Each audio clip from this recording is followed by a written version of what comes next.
Hello, I'm Anavultus, and welcome to the Anavultus Show. Today, I am discussing a negative opinion on anarchism. Now, I will have you know that today's show is a bit of a replacement for the usual Getting the Answers, because Getting the Answers had to be delayed because Mr. Birkenhoff had another issue with which he had to deal with. As such, he is not here today. Nevertheless, I thought I will do a show on my own and discuss an issue that recently interested me relatively quite a bit, in the sense that I was considering writing a book on the 10 points of Koinonism, my political ideology, and the first point is statism, and therefore I had to, of course, justify the importance of statism as well as the relationship of statism to anarchism, and why I specifically decided to emphasize, unlike many other ideologies that are arguably statist, that anarchy is something that I definitively oppose. Because most other ideologies, federalism, liberal democracies, fascism, all of these ideologies are statist ideologies. However, with the exception of fascism in there, I would say that they aren't explicitly anti-anarchist, in the sense that they obviously are anti-anarchist because they are statist, because they argue for a government, but they don't make a serious effort to actually address anarchism. Now, the reason for this, I would argue historically, is that anarchism isn't really taken seriously by most political philosophers, and I can see the reason why they wouldn't want to take it seriously, but I thought that it's at least worthwhile to explore why anarchism would have particular problems, because I think the arguments for anarchism can be summed up as two types of arguments. And you can see this in arguments for most political ideologies. And these arguments are a utilitarian argument and an ethical argument. So the utilitarian argument is an argument that talks about the practical applications of a system and how useful it would be in accomplishing certain things. And then you have the ethical argument that talks about the moral advantages of a system and perhaps the moral disadvantages of the opposing systems. Now, obviously, the ethical argument is going to differ significantly depending on what stance on ethics you take. For example, it's a lot easier to persuade someone who's into liberalism or socialism that anarchy is an ethical idea.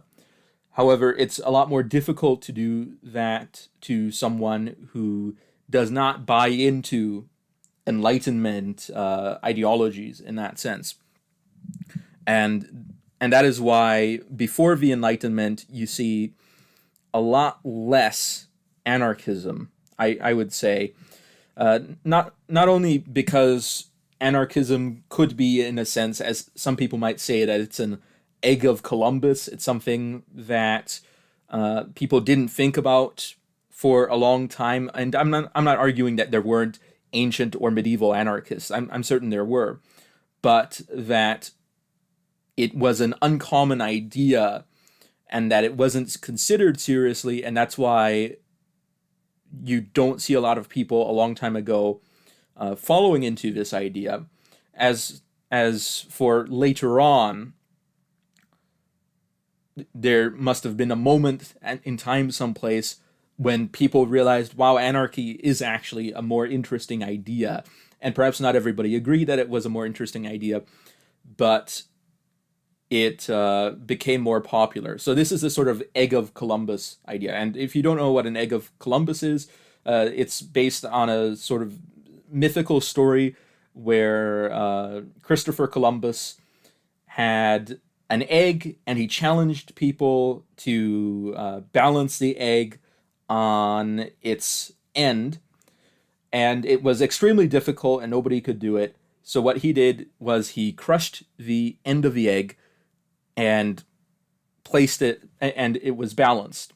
So it's an idea that once you find out about it is a very obvious solution to some problem, but that you don't necessarily would think about in the first place.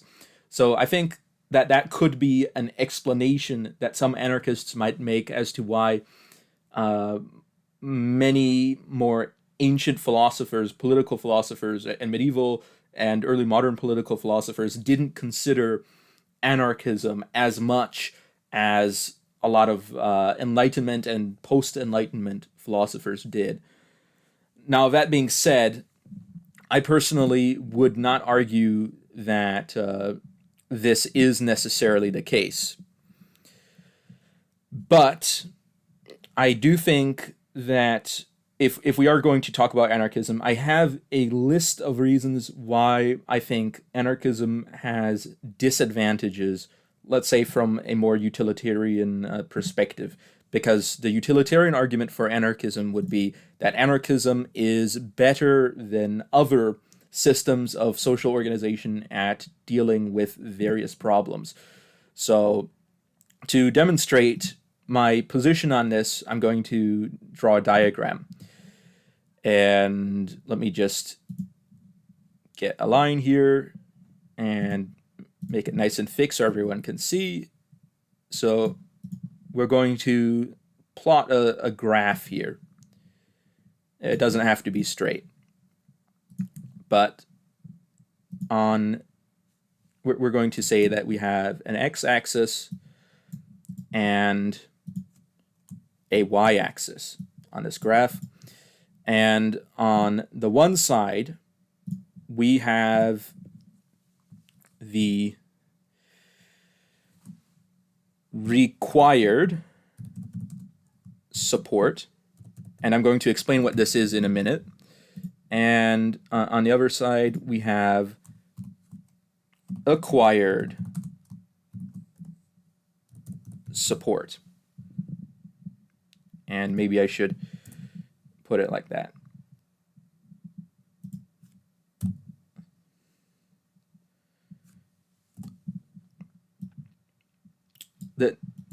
Okay, it's going to look embarrassing if I don't know how to spell acquired. But anyway, you know what I mean. So, and this is going to give us the support-based stability of a system. So what this means is that there's a relationship between the required support that a political system has and the acquired support that a political system has. And based on the relationship between these two qualities, you can tell how stable a system is. So you could argue that you can then divide this into quadrants here. So you have 4 quadrants, and you have a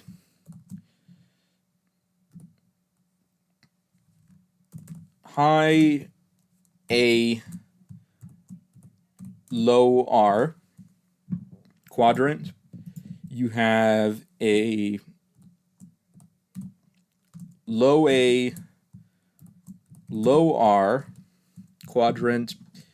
You have a high A, high R quadrant and you have a low A high R quadrant. And what do these mean? So when you have a political system, there's a certain amount of popular support that is required to keep a political system functioning. Okay. And depending on how the system is structured, you will have a different amount of this required support. And likewise, you have a certain amount of acquired support that a system typically has. So some systems are naturally more popular than others. And ideally speaking, the most stable here, if we take the equation y over x or y minus x, both of these work.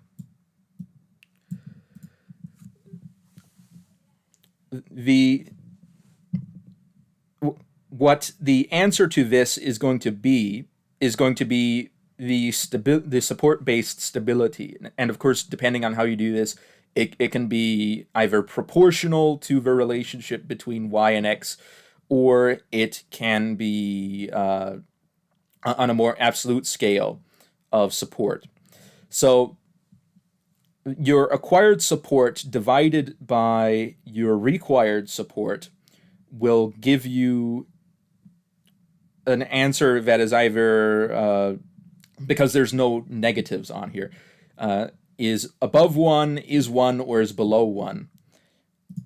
And we'll say that the axis on this is going right through the middle here. So if y over x equals 1, you're on this line. Or if y minus x equals 0, you're on this line, because y and x are the same. So this line is y equals x. Now, what does this have to do with political systems? Well, any political system that will chart above this line is going to have a successful support-based stability. Any political system below this line is going to be less successful in support-based stability. So this means low A, so low acquired support, high required support, is probably the worst type of political system you could have, because you require a large amount of support from the people to run your government, but it's extremely difficult for you to actually get that support, which means that you're not necessarily the government, but political system is highly unstable. Meanwhile, the best place to be on here is high acquired support and low required support, which means you don't actually require a lot of support from the people. You don't require the consent of the governed significantly, but you actually acquire large amounts of it anyway, which means that in a typical situation, if you make a mistake and you become less popular, you're still going to be above the line. Now, a lot of systems are a lot closer to the line, and liberal democracies tend to aim for this quadrant here. But I think in relation to the idea of anarchism, anarchy is probably in the worst quadrant. And why do I say this? Because anarchy requires a large amount of support. Why does it do this? Because it is, in theory, a voluntary system, which means people who are not interested in anarchy can simply disestablish anarchy, or established states relatively easily, which means you require a very broad range of support in a society for keeping the government out. But I would argue that there's actually a large amount of people, based on current information on political ideologies, there's a large amount of people who actually want to have a government, or who, if they don't want to have a government, would tolerate a government. And therefore, the support, at least based on current ideas, would be low acquired support, which puts anarchy in an area where it has one of the lowest support-based stabilities possible in this equation here. And this, in my view, is a very clear reason why anarchy has significant problems. Now, that being said, more coercive types of government end up having a low required support. And therefore, these more coercive types of government are, in fact, more capable at acquiring stability, because they don't require everyone to agree that that type of government is necessary. So let me just delete this and rewrite it, because I did realize acquired support. So essentially, these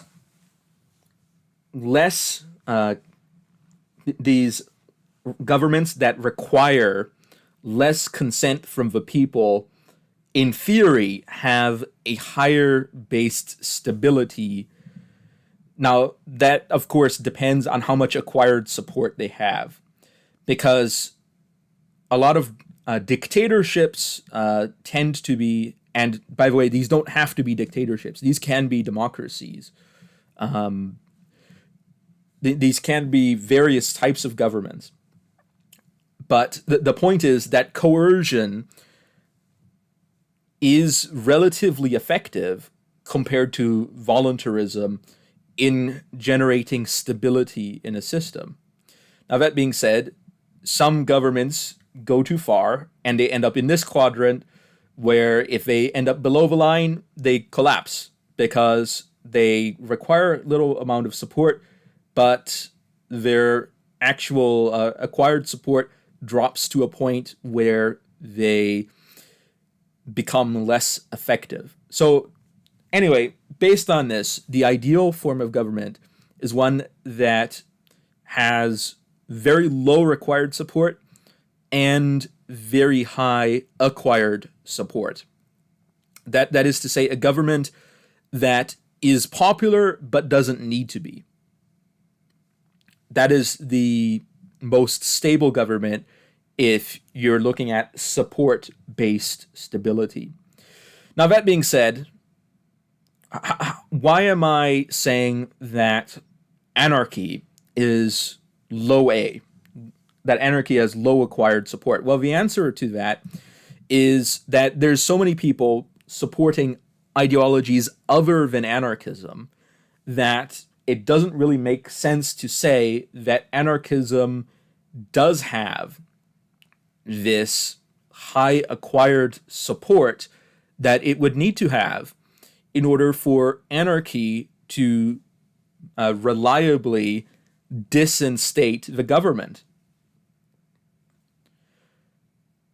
And I think that this is also a problem for liberal democracies as well. Let me be very clear on this. By the way, I'm not a totalitarian. I'm not an authoritarian. But I think liberal democracies have a similar problem here, where they assume everybody wants individual liberty. And this is especially true for a lot of libertarian types. They assume that everybody wants this, but in fact, there's a lot of people that want a large amount of government intervention, and they will try to get it even if you try to shut down their political position. Therefore, in my view, anarchy, which takes a more extreme position, would necessarily have less support-based stability. And let's say for a moment that anarchy isn't in this quadrant, that anarchy is actually somewhere up here, okay? That's still very close to the line. And therefore, all it takes is an economic downturn, a foreign invasion, an ambitious person in the country, and you will quickly have the formation of a state. And an example of this, ancient Rome, there was a republic. Now, that being said, republics aren't anarchies.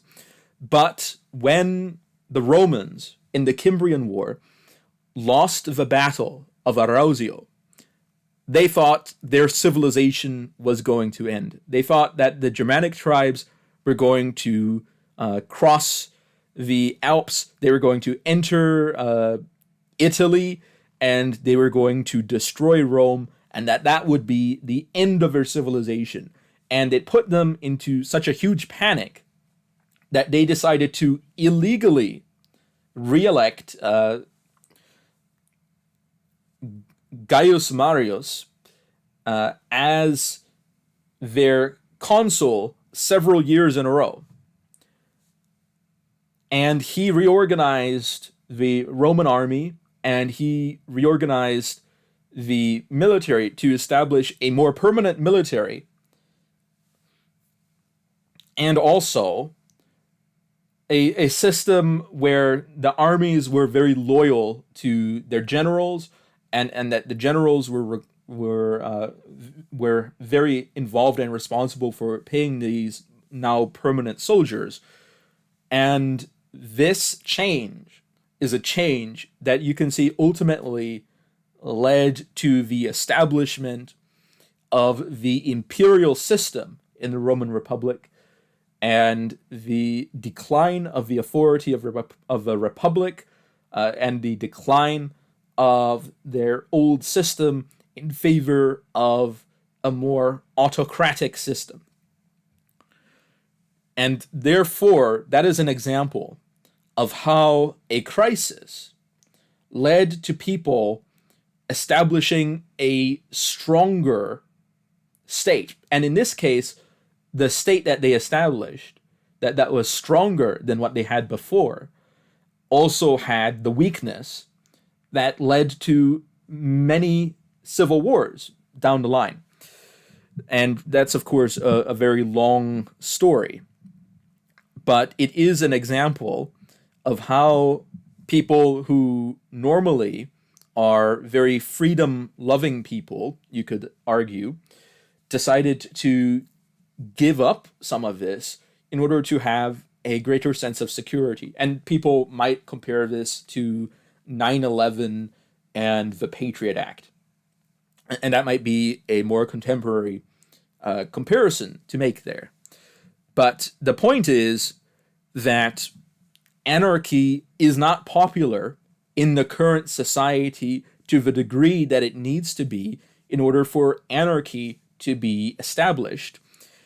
And even if anarchy were to become popular and we wanted to disestablish our governmental institutions, there would probably arise at some point a situation that would lead a cultural shift perhaps, that would lead to people reestablishing the state. Now, of course, that is predicated on the idea that people would see anarchy as insufficient at dealing with the crisis at hand, which becomes a more economic argument, a more organizational argument, because then you have to argue what type of anarchy and what exactly is going to change about anarchy and what does anarchy seek to change, and how is, for example, the national defense handled, and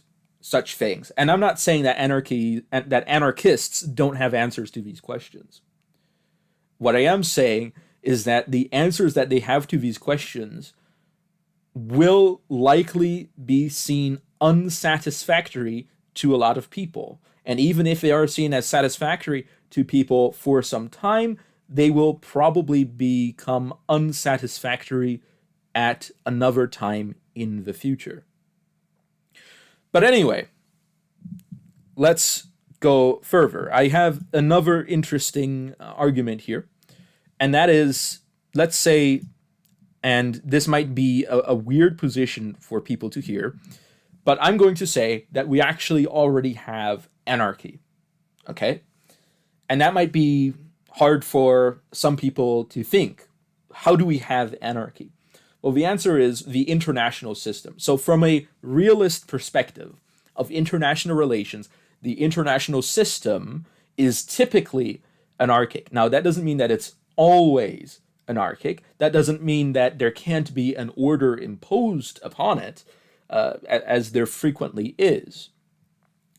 But by looking at the macrocosm of international relations, we can see and model how the microcosm of more individualistic anarchy would actually function. And what do we have on this? Well, we have many examples throughout history where you have small states and small countries, city-states, etc., and they exist in this international system, and then something happens that upsets the balance. For example, the Peloponnesian War, or wars, because there's multiple phases to this. In the Peloponnesian Wars, you see the rise of Athens. And Athens, originally with the Delian League, has this relatively voluntary association that you would expect to see anarchists have, where anarchists decide, we're going to cooperate on this. But pretty soon, Athens, being a central economic power and naval power in the Delian League, becomes more prominent and takes charge, takes control. Ultimately, the Delian League is more of an imperial venture than a cooperative venture.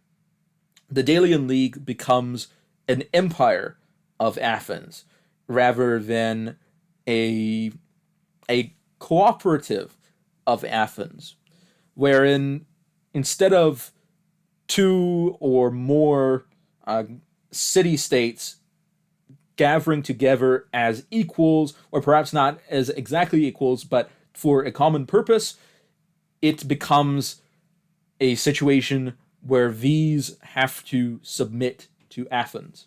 And of course, there's other city-states, and they do something similar, but with Sparta at the center. And the Spartans come in, and then they defeat the Athenians, and they dominate the city of Athens. And then the Thebans come around, the Boeotians, and they invade and they defeat the Spartans. And then the Macedonians come in, and they establish a hegemony over Greece, except for Sparta. And then they go over and they attack and conquer Persia and build this huge empire. And what we have is, I think, a reasonable viewpoint of how an anarchic system can collapse into a more imperial system. Or the ancient city-states in Italy is another example where you see the Etruscans have a league, and the Latins have a league, and then the Romans, they conquer a number of cities and they subjugate many other cities into their not exactly league, but it's a hegemony. And then after the social war, they unify these into a single country, into Rome, not anymore just the city of Rome, but Rome as a city that has multiple cities. Because the Roman Republic fundamentally was a city-state, but it ultimately expanded to be more than a city-state, even though its institutions continued to operate as if it were a city-state. It ultimately had colonies, which were other cities that were technically part of Rome as a city. And then it had other cities in the Republic and the Empire that were allied to Rome, but that were under Roman rule at the same time, but that also had a high degree of autonomy. And you could argue that many of these cities benefited from the Roman control of their regions. And obviously some cities did not. But this is an example of how the prosperity of a city and its conquests, this conquest, the Pax Romana, brought prosperity to all these different cities in the Mediterranean. And although they destroyed some cities, they benefited other cities significantly. And this is, in my view, a very clear example of what you could argue is the benefit of statism, that it has proven itself time and time again that dominance of one party over several other parties can bring prosperity to a greater whole. Now, that being said, could all these cities have cooperated peacefully and been even more prosperous? Perhaps. But what we see is that they did not cooperate peacefully. They did go to war with each other. They did try to conquer each other. They tried to humiliate each other. They tried to gain dominance over each other. And ultimately, Rome won out. So I think that a similar situation could theoretically happen in the microcosm. That similarly, as these cities were united, something similar could happen in the microcosm of an anarchy. Just like on the international anarchy of ancient Italy, there was this unification. On the national anarchism of a country without a government, there is likely that eventually such a government will emerge, and arguably the high A, low R elements of government versus the low A, high R elements of anarchy would mean that the emergence of a government, as time moves on, tends towards inevitability. Now, that being said, another example, medieval Italy. Guelphs and Ghibellines. Italy was technically, at least northern parts of Italy, sometimes the southern part of Italy, technically part of the Holy Roman Empire. But there were many cities that were independent, and functionally that is. And the Lombard League managed to defeat emperors at times and assert their autonomy. But ultimately, what we see is that eventually the Italian wars rolled around, and the differences in power within Italy And the conflicts between these different power holders led to foreign interventions. It led to interventions from the emperor once again in the Italian wars, and also from the King of France. And so as the Italian wars were expanding into this greater conflict in the late Middle Ages or early modern era, ultimately we see that Italy then, until the 1800s, becomes dominated by foreign powers, by outside powers. And this domination is another example of what can happen in an anarchy. Just like in the Warring States period of China. In the Warring States period of China, there were different types of alliances that different states could make. There were alliances between the smaller states to defend themselves, and then there were alliances with the rising power of Qin. I'm probably mispronouncing that, but it's spelled Qin. Everybody knows what I'm talking about. Anyway, the rising power of Qin managed to conquer the other states of China and unify China. And part of the reason for this was because it was more beneficial to ally with the stronger power than it was to ally with the weaker powers against with each other, because there was little to gain from those alliances. But if you allied with a stronger power, you might be able to divide up the territory of the third power that you're attacking. So this dilemma of what kind of alliance you make ultimately is resolved because people want to gain advantages, and they wanted to gain an advantage even though in the long term it weakened their ability to resist the rising power of Qin. So Qin united China. It ended what you could say is the international, the interstate anarchy within China. And what an end it was under the implementation of a lot of legalist philosophy, where you have this unification of China, is not only a triumph of Qin, it is a triumph of statism, it is a triumph of legalism, it is a triumph of bureaucracy. And this triumph of bureaucracy, in my view, the macrocosm can tell you what might happen in a microcosm. And therefore, a state that is well organized, and I'm not saying all states are well organized, let me be very clear on that. I think that states have different degrees of organization. Some states are highly ineffective.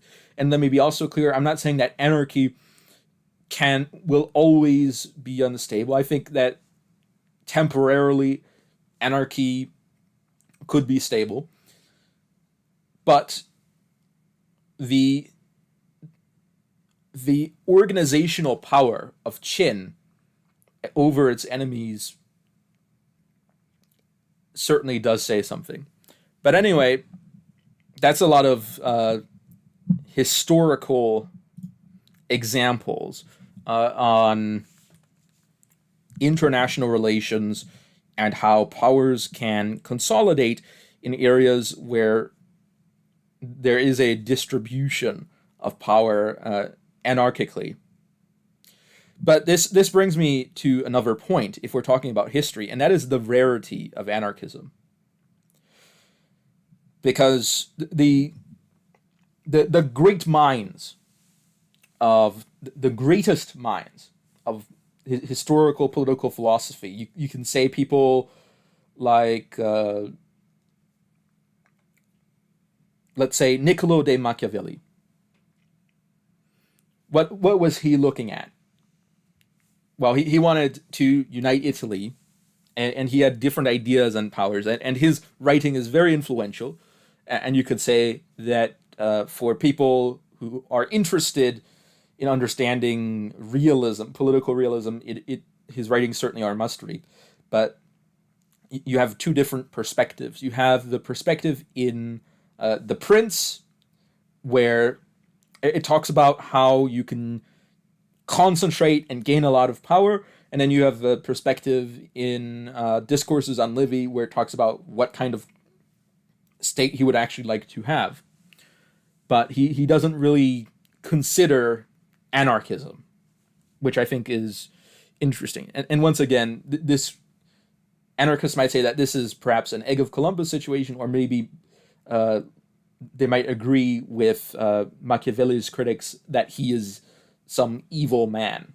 Okay.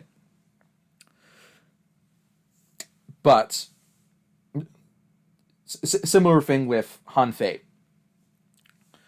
But when we look throughout history, the existence of this small-scale anarchy, of this individualist anarchy, or let's say communalist anarchy. We can use both sides here. We can talk about anarchy as this communal cooperation. We can talk about it as this individual autonomy. Let's use a broad definition of anarchy, and we're simply saying that it's not the concentration of power in a state or with a ruler. Okay. This is rare. Okay? And not only is it rare, but if it were as effective as a lot of anarchists claim it is, I would say that unless we are taking the egg of Columbus approach, that we should expect it to be more common, or that we should expect it to have occurred over a large territory for a long period of time in a developed society. Let me be very clear on that. Because it's easy to argue that tropical jungle societies have anarchy because their ability to organize into states is minimized by their geography. So that's an easy argument to make. But arguably speaking, they still have their familial hierarchies. And I suppose different anarchic positions take different ideas on how to deal with familial hierarchies.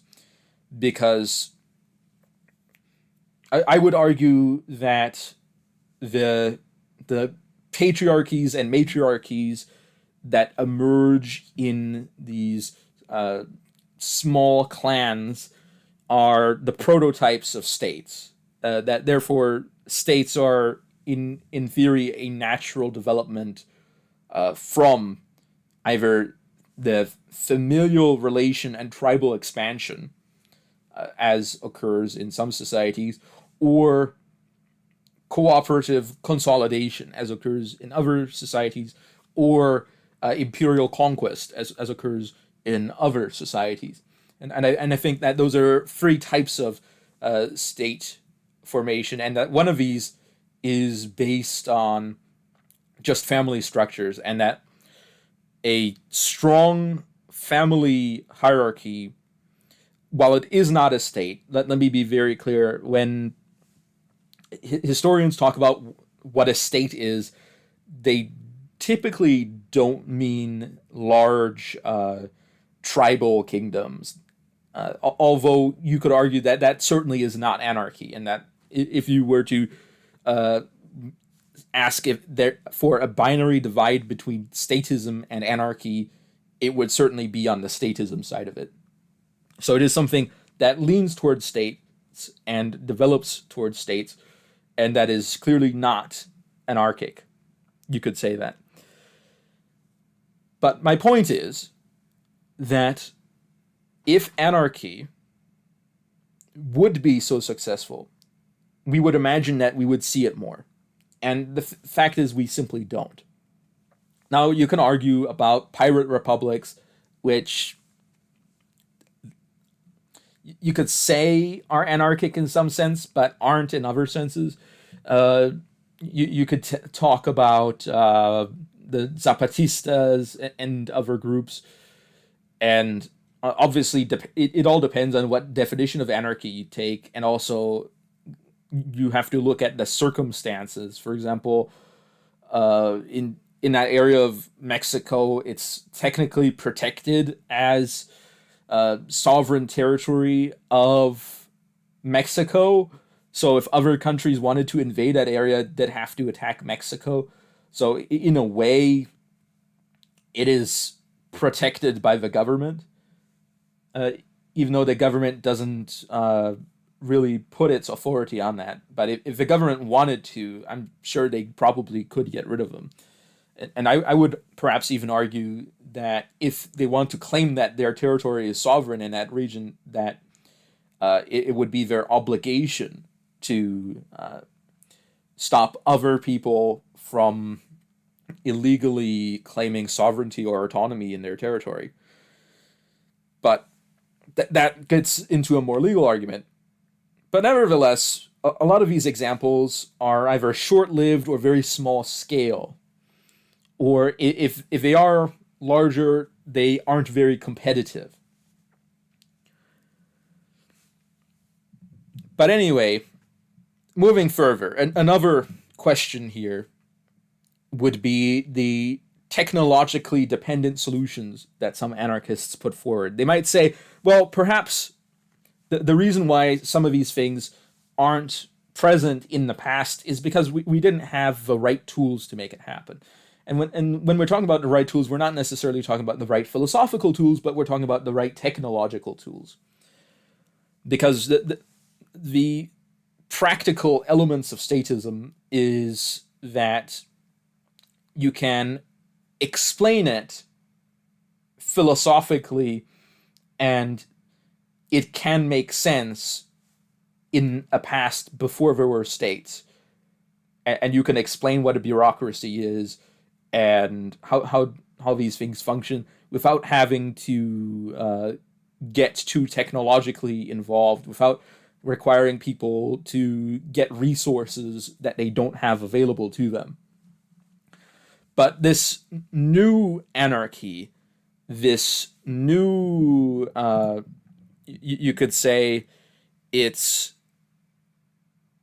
an anarchy that is based on advanced technology. So, for example, anarchy based on contemporary communications technology, or anarchy that is based on blockchain encryption, cryptocurrency. That kind of anarchy. This new anarchy is, I would say, an anarchy that in many ways misses, I think, something important philosophically, and that is the timelessness of an idea. Because if your system requires certain technology, for example, if your idea of anarchy is dependent on your ability to 3D print guns, if that is what you're banking on, then what about people that can't do that? Or what about a situation in the potential future where you will no longer be able to do that? Or XYZ technological argument for anarchism. Because I can make an argument for a wide variety of governmental systems that doesn't require people to have access to particular resources that they might not have access to. Or if not me making that argument, people who are interested in XYZ statist philosophy and anarchist philosophy. So this is an argument against a particular type of anarchist. Because I know that there are many anarchists that don't require special technology, but I think that this is a trend emerging. And not just in anarchism, also in statism, that people are saying we need XYZ technology, and that's going to fix our democracy. Blockchain technology is going to fix democracy. Spoiler alert, it's not going to.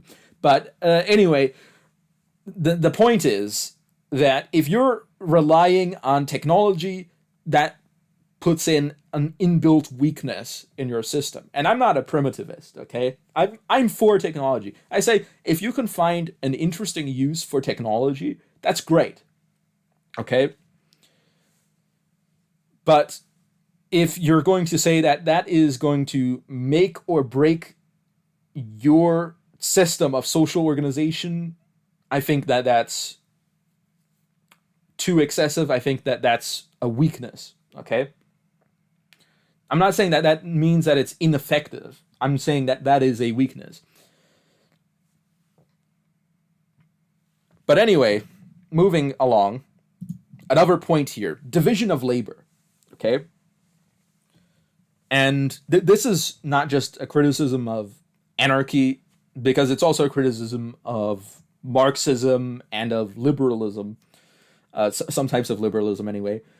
Division of labor is very important, as is seen, I think, in Adam Smith, Wealth of Nations. He talked about, or one of his texts, he talked about the importance of the division of labor and how that can be effective in helping to mass produce products. So the division of labor is one of the fundamental principles of the discipline of economics. But I think it not only applies to economics, but also to government, also to social organization.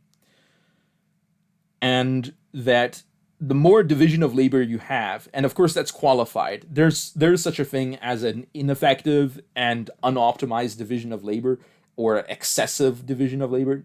Those things do exist. But typically speaking, the more division of labor you have, the more efficient a system can become, typically speaking. Now, obviously, we're not talking about excessive division of labor, but we're talking about whatever is practical to divide. If it is more practical to divide something than it is to unite something, then perhaps it is better to divide it. Now, anarchy, while it does certainly have division of labor, by making individuals or communities sovereign, the division of labor is, in my view, not as effectuated as it could be. In the sense that, just like to a Marxist, I would argue that capitalists are important in the division of labor, that it is important to have the bourgeoisie, or to a liberal, I would argue that bureaucrats are actually important in division of labor, and that politicians are important in the division of labor, that especially for people that want direct democracy. I think that that's one of the big falling points of direct democracy. I think that having expertise in fields is important, and therefore, for me, it makes sense to have career politicians as well as career diplomats and career XYZ, whatever you want. Just like it has become advantageous nowadays that there is so much knowledge in the medical field, then instead of having just a handful of medical professions, now there's probably over 100 different medical professions. And this happened in the space of a couple hundred years. And I think something similar can be said about politics. Now, let me be very clear. I'm not saying that things will always get better. I think that the current system could in some ways be worse than other systems and better than other systems. Now, of course, it depends on how you define the current system, which system is current, XYZ. But the point is that, in my view, division of labor is more effective under a state than it is under an anarchy. And let me be very clear. When I say I'm a statist, when I say I'm in favor of statism, I'm not saying that I'm an totalitarian. I'm not saying that the state should do everything. I'm just saying that it is better to have a state than not to have a state. That is the simple idea of statism.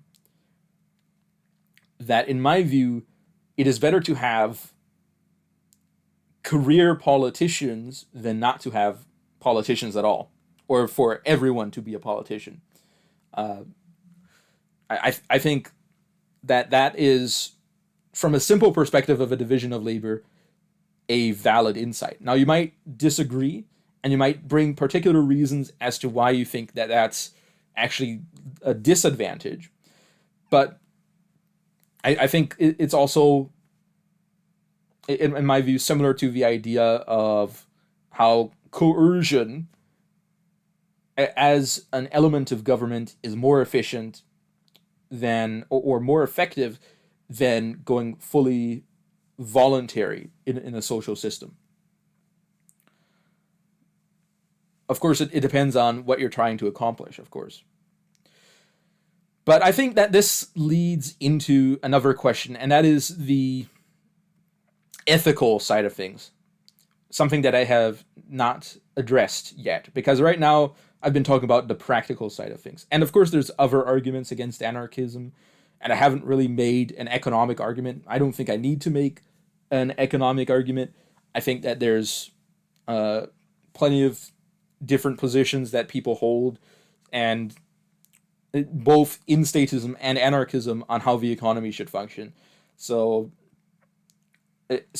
you can find overlaps on any single way that anarchists say the economy should run, that also some statists say that the economy should run in a similar way. For example, you have people that are in favor of a laissez-faire economic system, but that also want to have a government. Or you can have people that want full socialism, but that are anarchists. So economics, in that sense, it's an entirely different beast, because I would say that the intramural arguments between different anarchists on economics mirror the intramural arguments between different statists on economics. So I don't think it's a hard divide between statists and anarchists on that side. I think that there's different perspectives that simply manifest in statist and anarchist forms. But going back to the ethical side of things, on the question of ethics, the ultimate foundation of ethics is going to necessarily be what any ethical argument for or against anarchism rests upon. Because if your foundation for your morals and your ethics and your values is one that is tolerant to anarchism, or that even encourages it, then you're necessarily going to not have a problem with anarchism. But if your moral foundation is one that is highly opposed to anarchism, then you would necessarily be obligated under all circumstances to oppose anarchism. Now, what is my moral foundation? Well, I am a Christian, okay? And some people might say, well, why are you bringing religion into this? Well, because religion is important to a lot of people. So the way a lot of people will respond to anarchism will have to necessarily be something that they'll have to square with their convictions on religious issues, because a lot of people are religious. So as a Christian, is anarchism mandated? Let's say that is the most extreme position. Anarchism is mandated. The answer is no. In fact, there are two things that are particularly of import here, and those are the law and the kingship. In the sense that in the Torah, God gave the law, And when he gave the law to Israel, he gave them a penal code. Okay. And before anarchists say, well, anarchism doesn't mean that there's no rules. On the other hand, that there are anarchists who do say that there are no rules. But going to the law of the Old Testament, there is a penal code with strict penalties and with enforcement, and there's an establishment of a tribal eldership to run Israel under the law. And this is an institution. So the law is this governmental institution, this governing force on the country that is instituted by the ruler of all things, by God himself. And this law, I would say, is antithetical to anarchism. But you might say, maybe you can go a different direction with this, you might say. And there are people that take things a different direction. And by the way, I'm not a theonomist. But this is necessarily, though, an example of how anarchism is not considered a mandate in the Christian religion, because if you believe that the law is just, but you believe that the tribal elders established to rule Israel, that is a just system, then you necessarily have to deny the idea that all governments are unjust. Now, that being said, did they always manage Israel correctly? No, they didn't. Nevertheless, their institution was established justly. And therefore, the problems of the institution do not bear negatively on the law itself, which established the institution. But there's a second institution that is also established, and that is the kingship, where the people of Israel, they want to have a king, so Saul is anointed as the king. And he messes up in a number of different ways. So then David is anointed as a king, and then they have a kingship for a time. But ultimately, the inheritor of his kingship, and also the fulfillment of the atonement offering, as described in the law, is Jesus Christ. And so Jesus Christ reigns as king in heaven. And Jesus being the king, therefore, Christians necessarily support a particular monarchy. And this is a state. I will say that it is a state.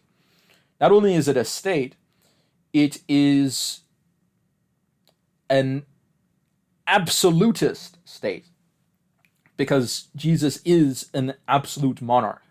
He's not elected by the people. God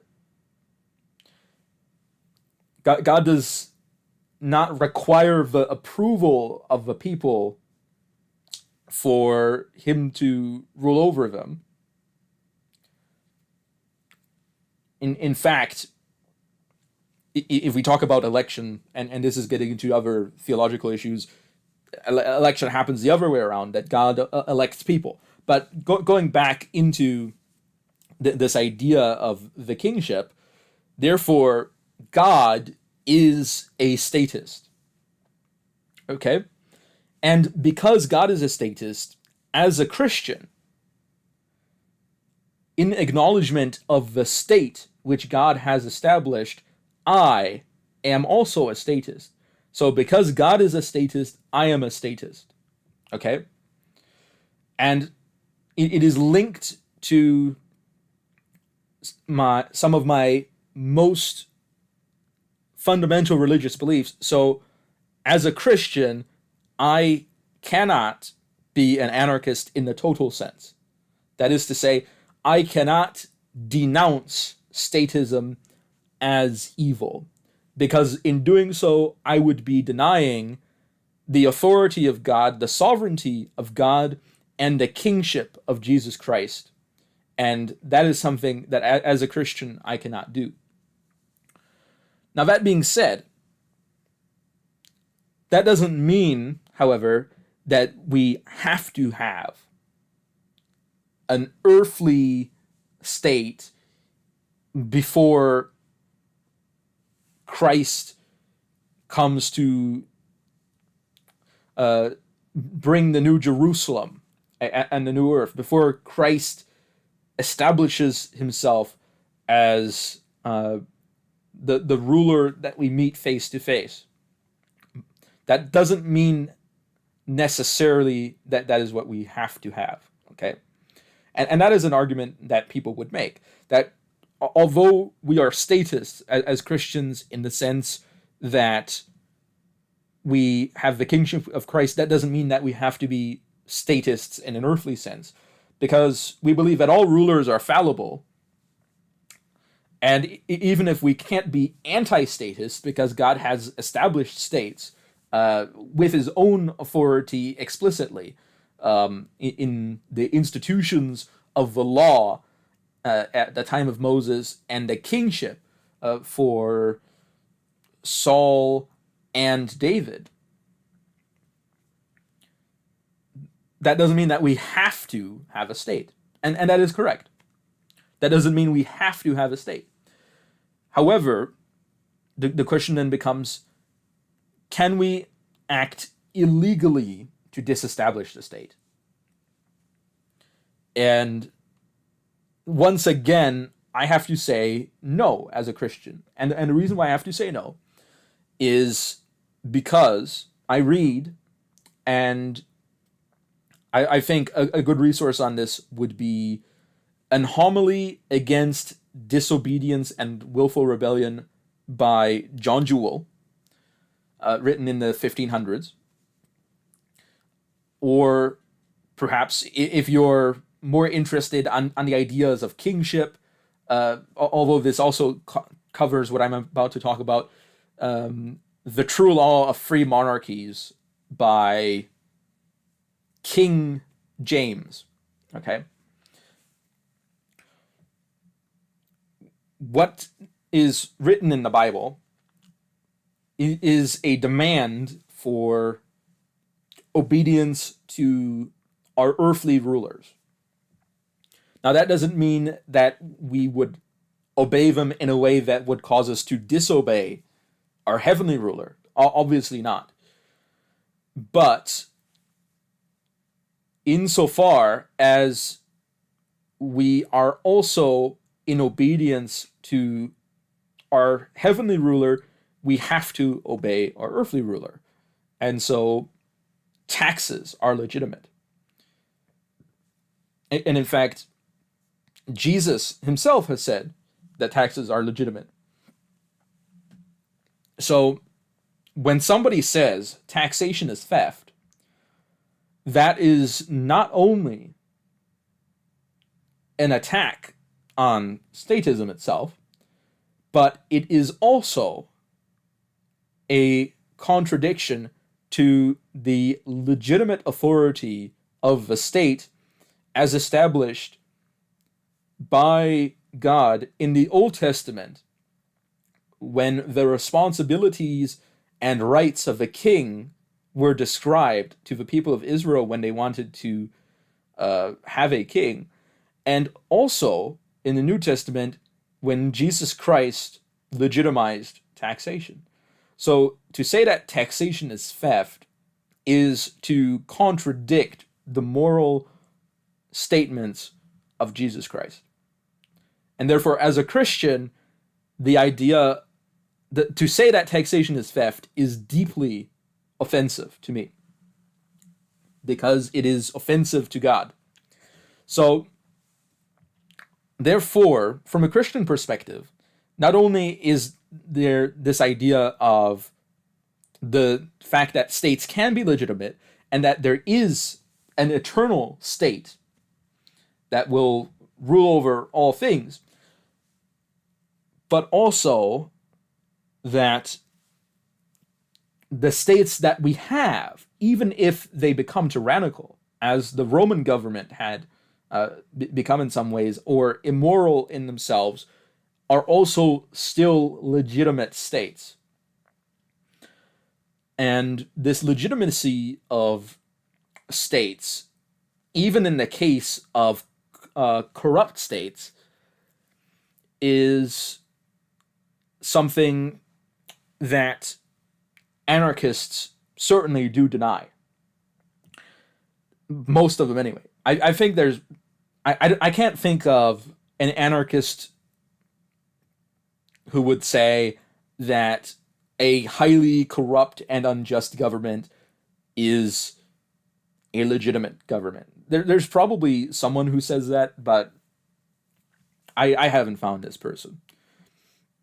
Nevertheless, my point is that from my foundational moral perspective, and a moral perspective that I would argue is, at least in its foundational principles, shared by very, very many people, I cannot justify total anarchism. That is the moral necessity of anarchism is something that I cannot justify. I cannot justify the moral evil of having a state. That is something that I also cannot justify. And I cannot justify the legitimacy of overthrowing a state. And therefore, I don't really have a moral argument for anarchism. Now, I can have a utilitarian argument for anarchism, but I've already talked about why I don't think anarchism is as good as statism. So, in that sense, my perspective is different as well. But anyway, so what would I do about anarchism? I think that's an interesting question to ask. What would I do about anarchism? Well, I would do what a lot of people already do about anarchism, where I don't think that people talking about anarchy or people peacefully advocating for anarchy are a problem, okay? I don't think those people are a problem. I think those are people I disagree with. I think that those are people that I know not only disagree with it from a utilitarian perspective, but I also disagree with them from an ethical and moral perspective. But I don't think that they are necessarily a problem. Now, when it comes to violence, when it comes to civil disobedience, when it comes to rebellion, that is when you cross the line. When you enter into illegalism, agorism, that kind of stuff. When you actively do things to damage the state. Because the state, as the commonwealth of its people, a commonwealth of its people, to attack the state is by extension an attack upon the people who are protected by the state. Which means that to become an existential threat to the state is to become a threat to the justice of the people in that state, because the state operates a system of justice within its own jurisdiction. And therefore, I do think it is entirely justified for, if someone becomes an existential threat to the state, for the state to become an existential threat to that person. That is to say, in a similar way that the US government allows for the death penalty for treason, I would say that if somebody tries to overthrow the government And I know the US doesn't do death penalty for insurrection, but I would recommend that they should. That I think it is legitimate for a state to defend itself at the cost of many lives. I think it is legitimate for a state to defend itself at the cost of a theoretically infinite number of lives. Whether it be the lives of the people defending the state and the opposing casualties of foreign invaders or insurrectionists to a theoretically infinite number. I think that that is morally legitimate. And I think that if I were personally required to carry out the executions, I don't think that that would be a bad mark on my conscience. Now, that being said, once again, I am arguing in favor of something that is an existing legal concept, something that all countries already ban these things, and that in the past, in many countries, insurrectionists would actually be killed as well. So in that sense, I'm not arguing for anything that's unusual. I'm not arguing for unorganized, for random acts of violence against people. Before anyone misunderstands what I'm saying, I'm not arguing for extrajudicial killings. What I'm arguing for is that governments should enforce the laws that almost, if not all governments have, almost all, if not all governments have made to protect their own sovereignty. That is to say, I'm making an argument that is entirely in line with existing laws. And the reason why I'm saying all this is as a disclaimer, because I know that there's people that will misunderstand me and say that I'm arguing for a brutal regime that kills a lot of people. I'm not arguing for anything different than what we already have in that sense. Okay? Now, I understand that there are anarchists who think that the current regime is a brutal regime that kills all these different people. And you know what? That's fine. Okay? Insofar as my position on this issue is fulfilled, I don't have a problem with that. Okay? Because I'm not anti-death penalty.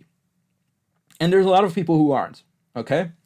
Now, that being said, in the US, when's the last time somebody has actually been put to death for treason? I don't know.